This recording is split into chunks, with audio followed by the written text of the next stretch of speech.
All right, welcome in to Public Policy Talks. Public Policy Talks on Thursday morning. We are here Thursday morning, y'all. Thank y'all for coming in. We're about to get started in just a couple of moments. All right, we are coming in. Yes, we are coming in to talk about public policy today.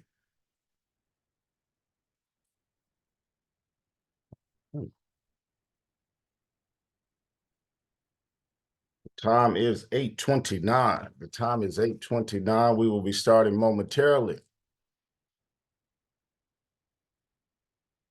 We'll see how time prohibits, and we may go through just a brief history lesson on money and wealth in America. All right. Y'all are joining in. Thank y'all for joining in. The time it is 8:30.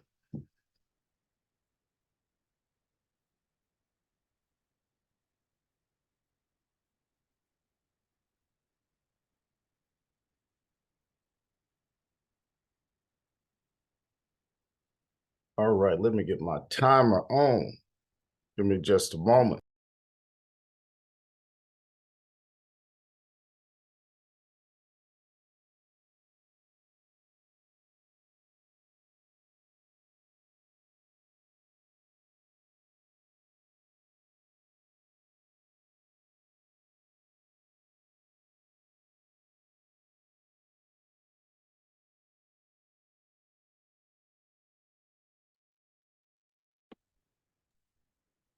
All right, y'all, we are about to get started.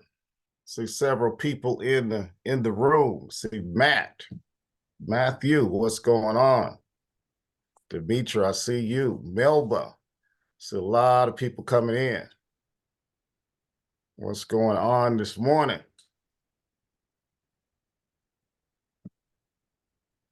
All right, y'all, we are about to get underway. Let a few more people get in here. And we got Melvin Colbert, President and CEO of the ABC behind the scenes. Got my brother down in South Georgia. South Georgia Black Chamber of Commerce is in. Dwayne Johnson. Good morning, Dwayne. Good morning, brother. All right. Come on into this public policy talks this morning.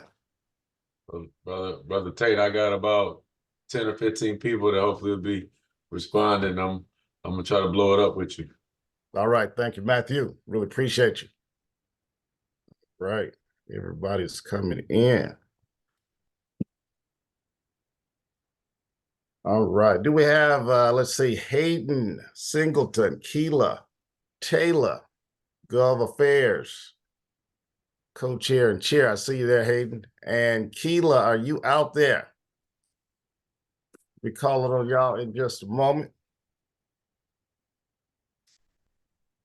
All right, y'all, we got to really jump into this.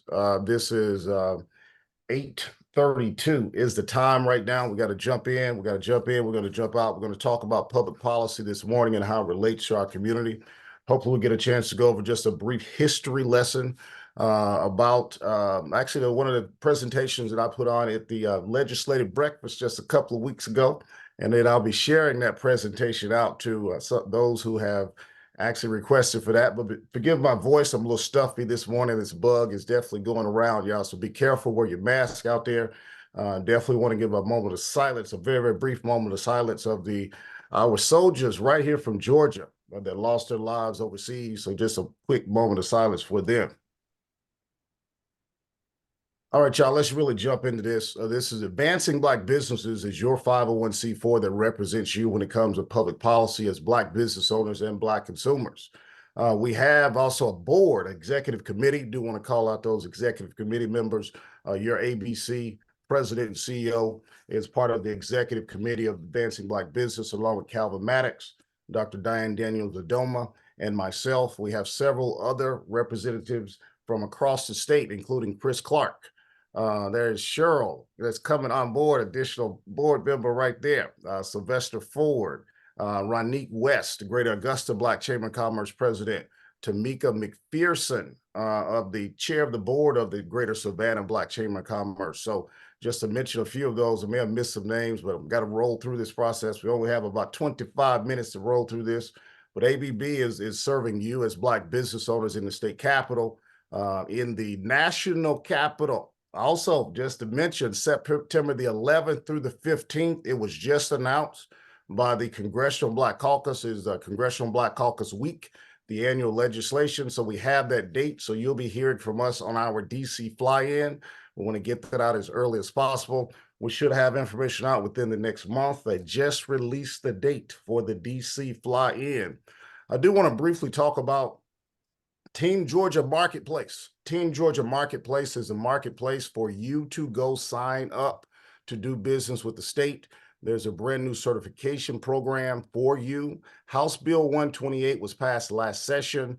It required the Department of Administrative Services to come up with a minority business certification program. They have just launched that. They have several organizations that are certifying entities. So you want to get ready to sign up for that.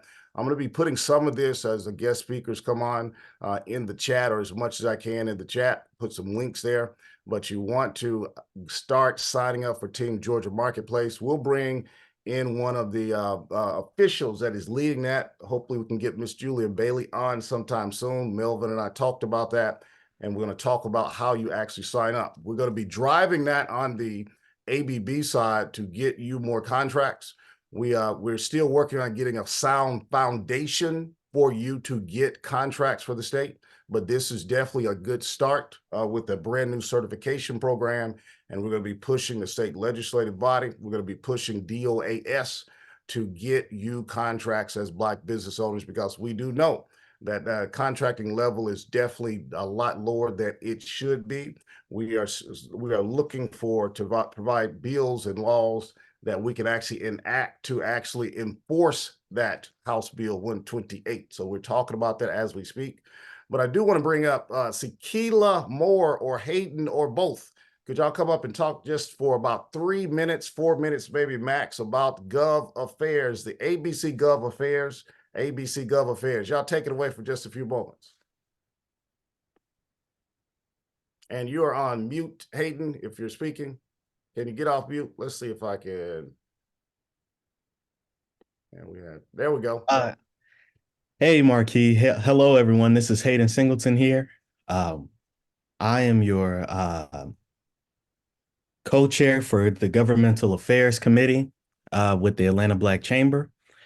And I guess I can just go ahead and say a few words speaking on behalf of our committee. So our goal is to make sure that we keep Black enterprises informed about things going on with the government, everywhere from elected officials, situations dealing with government on the federal, state, and local levels, and as well as dealing with different things like what you just stated with specific House bills, how they affect us when it comes to business, and just making sure that if there's some information, if there's certain resources available, that we may demystify certain things or that we can keep our community informed.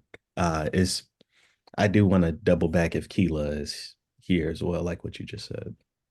All right, good. Right. Keela, you out there? So I don't see Keela this morning. Okay. Not yet. Right. Anyway. Okay, you heard from Hayden, the co-chair of our ABC Governmental Affairs, which we partner directly with on the ABC side. I just put in the chat my contact information, the Advancing Black Businesses website. Also, there's a brief 5-question survey. Please fill that out. For the ones who fill it out at the legislative breakfast, no need in filling it out again, but go to that link to complete that. 5 seconds, only takes less than 2 minutes to complete that, either now or complete that as you get off the call. So mark your phones, your computer to that, and please take that brief survey. That's a 5-question brief survey. Deanna Harris, are you on? Deanna Harris, our lobbyist who represents us every day down at the Capitol. Are you out there, Deanna? Good morning. All right, all right. What's going on at the Capitol? I know you're either there or en route going to the Capitol. Please just give us a few moments. En route, and we're having an early gavel in today. Today's our or Friday, basically. So they'll be gaveling in at 9 a.m. But we are halfway through our legislative session, which is typically just 40 days. And so we are, coming up on February 15th is going to be our crossover day. And so we're getting very, very close to that. So Markee just wanted me to talk to you guys a little bit about the legislative process and how that goes. And for the most part, even with us supporting House Bill 128, which now has a official Georgia code number now, but where the bill starts in either the House or the Senate, and from there, it gets read and referred twice by the Speaker or by the Senate President. And from there, it gets referred to a committee. And there are several different committees for every industry throughout our state, from small business to education, and even agriculture. So a variety of committees. And when the bill goes to your committee, it's our job as lobbyists to talk to the members of that committee and get them on the side of the issue, to pass out of the committee. From the committee, it goes to the Rules Committee.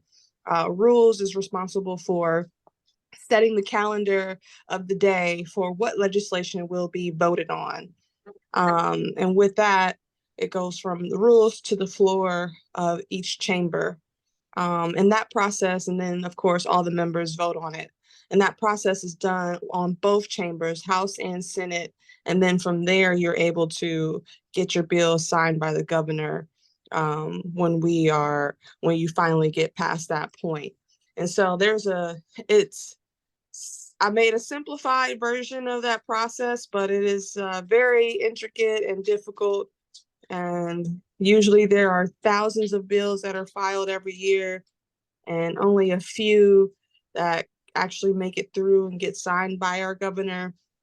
And one thing we can't forget is that the number one agenda for the legislative session is our state budget, which takes just about from day 1 to day 39, 40 to complete for the most part. We start out with what the governor sets as the agenda item, and he discussed that with us at the State of the State, and he usually submits his budget plan with the State of the State.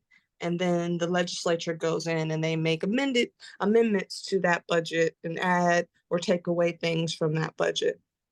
And so, that's something that's really important to us because our schools, healthcare, different items like that, taxes, tax credits, and things like that are all built into that state budget.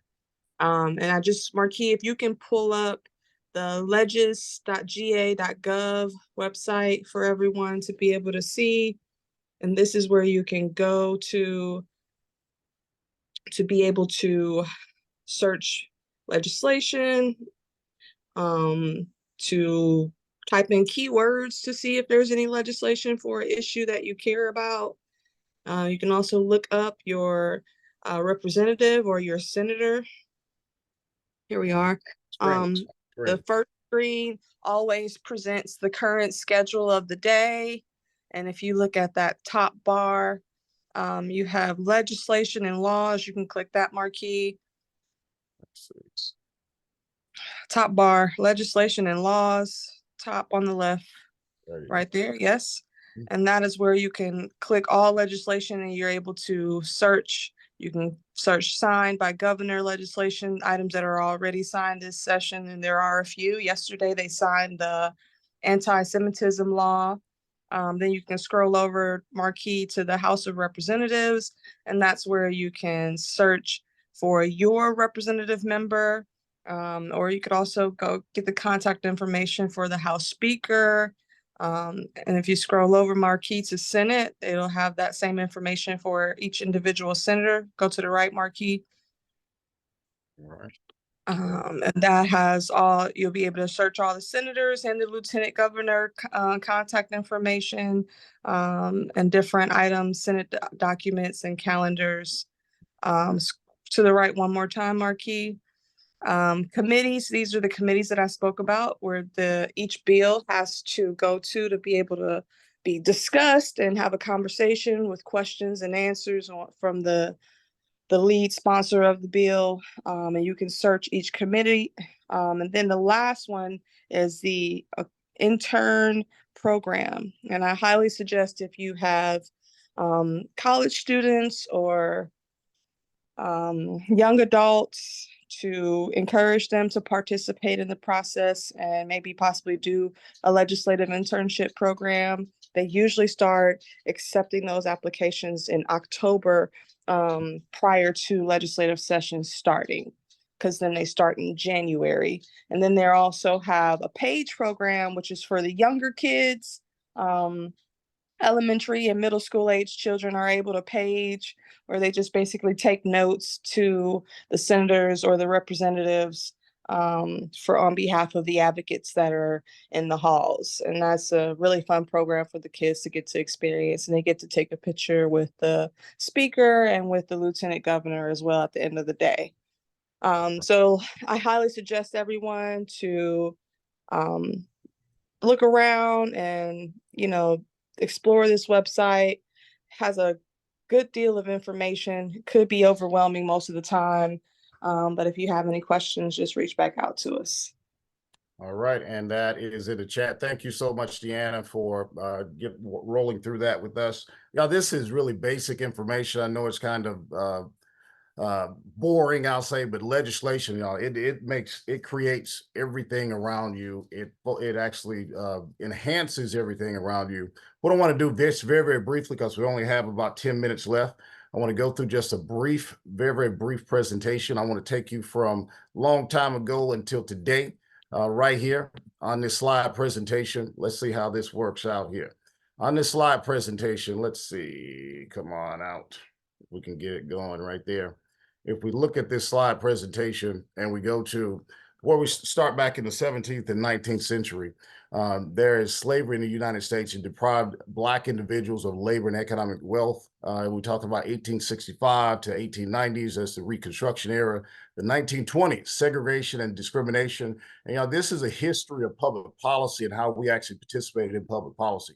From the 1930s with the Federal Housing Administration and the Homeowners Loan Corporation. This is when redlining actually officially took off, even though it started on the private side in around 1915 through 1919, and then the federal government took it on. The FHA took that on from 1935. You had the Social Security and fair labor standards. And then we roll into really the civil rights movement of the 1950s and 60s, and where we get a lot of movement for our community around that 1950s and 60s. You had the Homestead Act that was already implemented in 1862, which gave 160 acres of tract of land. You had the New Deal that come in the roaring 20s and 30s. You had the GI Bill that started in 1944, and then you had the Interstate Highway Commission that was started, passed in the late 40s. And ran through our communities. It destroyed our communities. So here we are with the history on public policy, and something that came up just last year in the Supreme Court. That is affirmative action admissions case. And you look at Lyndon B. Johnson started the official, I'll say, affirmative action program, even though President JFK really kicked it off and made a standard for affirmative action, but it really took off under Lyndon B. Johnson. And now we know that affirmative action has definitely changed since the ruling of that Supreme Court case. The Fair Housing Act in 1968, we went through the war on drugs, the start of mass incarceration in the 1970s, through the 80s, and disproportionately hit our African-American, our Black community. Now we're in the 20th century, and the changes in the financial policies, the Community Reinvestment Act that we work with our banks, especially with the Georgia Coalition of Black Chambers and Michael Hill, the deregulation of predatory lending practices through the 80s and 90s. And we had the 21st century come in, and we got the continued economic disparities. So I'm going to go over some of those numbers because 2008 was a great recession. It disproportionately affected our community. I know you got COVID-19, that some of us are still experiencing that COVID-19 effects, and COVID-19 actually reset a lot of things around financial institutions, around the wealth in America, and it's still ongoing. This is a popular slide right here of the Black massacres that are happening. You see the latest one was in Philadelphia in 1985. We hear a lot about the Tulsa race riots, but there's many race riots that happened throughout our history that affected us, and public policy really did not step in like it should have to actually stop that. You have a couple of books that I want to actually, and I put a lot of this in the chat. The Color of Law, The Color of Money is really a timeline based on what I just went over that will spell that out for you. The Color of Money, which these are popular books. Some of you have probably read those books, are good books to really check out that history of how public policy affects our lives today. Again, that's in the chat, the back of the hiring line, From Here to Equality. We're going to touch on that throughout this Thursday talks. When we talk about public policy, we're going to talk about the Capitol. We're going to talk about reparations soon. But I want to build this foundational set to go right here. If you look on the screen and look at where you stand as collectively as a Black community, as a Black business community. This information comes from the Census Bureau. There's over 3.2 million businesses as of the 2020 census. The sales during that time, even though sales has gone up, 201 billion in sales, an average of $62,000 across the nation for our Black businesses, and 96% of our businesses have employees. You compare us to white businesses, over 25 million, $14 trillion in revenue, 567 average. And you look at that variance, $505,000 variance between us and the white businesses. And there you have the racial Black business gap right there, $505,000 right there. If you go over to our community level, this was actually the beginning, the first quarter of last year's numbers. If you think about the racial wealth gap, there's a lot of buzzwords, a lot of people talking about the racial wealth gap. This is where the racial wealth gap comes from, right here, the Board of Governors Federal Reserve Survey of Consumer Finances. If you look in the first column, that's the white. Look in the second column, it's Black. Real estate, we own about $2 trillion, $2.5 trillion in real estate. Consumer durables, about $500 million. You're looking at the corporate equities, the defined benefits, that's our pensions. You see that's a rather large number. When it comes to collectively of the numbers in our community, and you look at the defined pension entitlements at 1 trillion, and private businesses, your businesses, Black businesses, are worth $370 billion, whereas whites bring in, or assets and wealth is centered around 14 trillion. If you look at that number down at the bottom, that's the adding up all of those numbers, $128 trillion of wealth in the white community, where there's $7.8 trillion in the Black community. But look at this number. This is the most recent survey right here. And I want you to notice what's going on with the Black numbers. That is $6.4 trillion. This is the third quarter of last year. So if you look at, we've gone in this quarter to 2 quarters prior to this quarter from 6.4 trillion to from 7.8. So we are losing wealth, y'all. We are losing wealth in our community. Wanted to point that out because if you look at this graph right here, it actually talks about from 1989, when they first started taking or looking at and analyzing wealth data. It started in 1999. If you look at that blue line, that's the white community, and you look how that actually continues to go up. You look at this part, if you guys can see that screen, this is the Great Recession, where the government came in and buoyed the actual stock market and put trillions of dollars in the stock market, in the banks, in the actual manufacturing companies in Detroit, and the large corporations. And you see it actually go back up. You see the word white right here. This is the recession in 2020. There was a dip here, and we know what happened with the CARES Act. Trillions of dollars was thrown back in the system through the PPP program. Many programs that we experienced getting some of those dollars, not enough. And then you see down at the bottom, you see our line is rather flat and goes flat.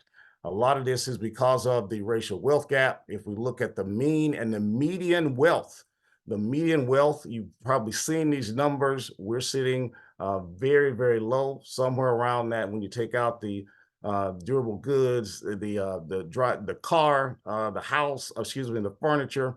We're sitting well below that $17,000, well below. And you see the mean is a little different. You have the median, which is the average of all of the wealth data. You have the mean, and that's the middle. That is the middle of the wealth. And you see our wealth is actually approaching at 120,000. And you see the whites there close to $1 million in average wealth during the COVID-19 2020. We lost over 41% of our businesses.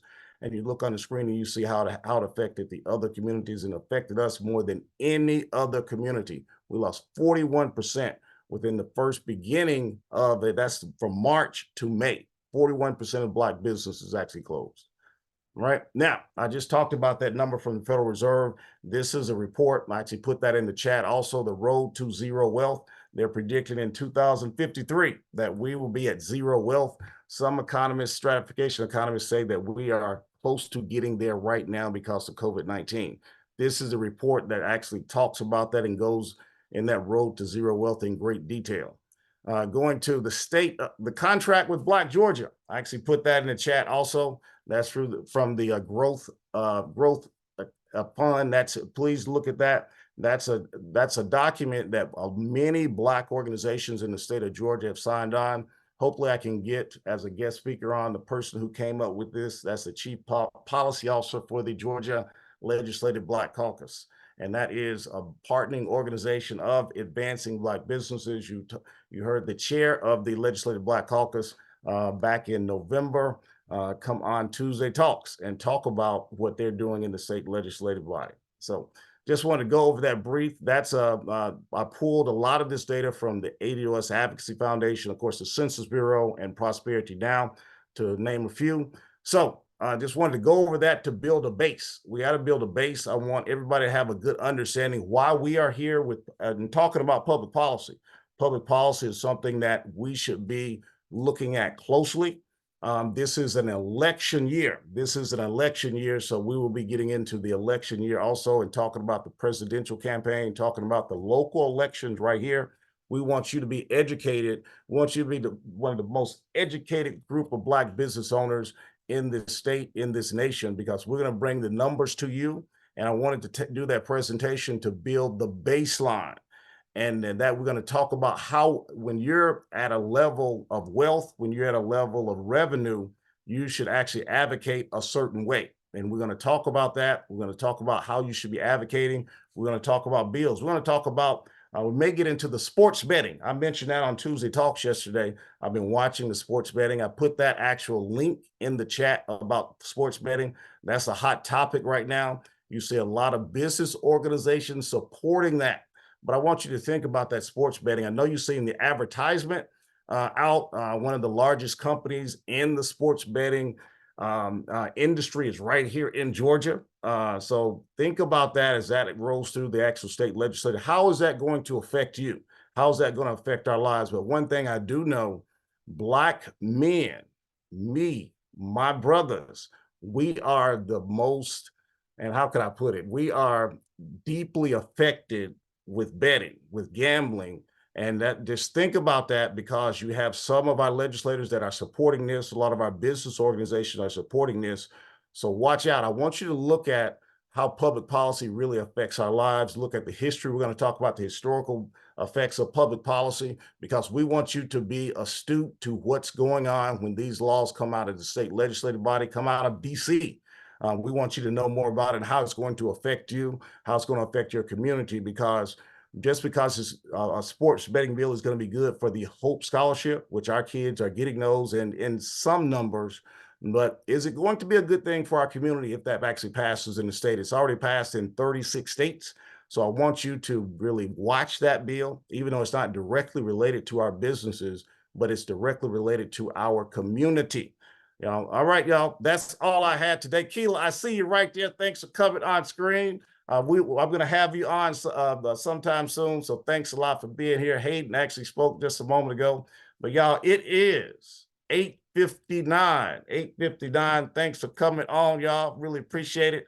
We're going to talk about public policy right here each and every Thursday. I'm gonna take y'all to history lesson, take y'all on, talk about public policy.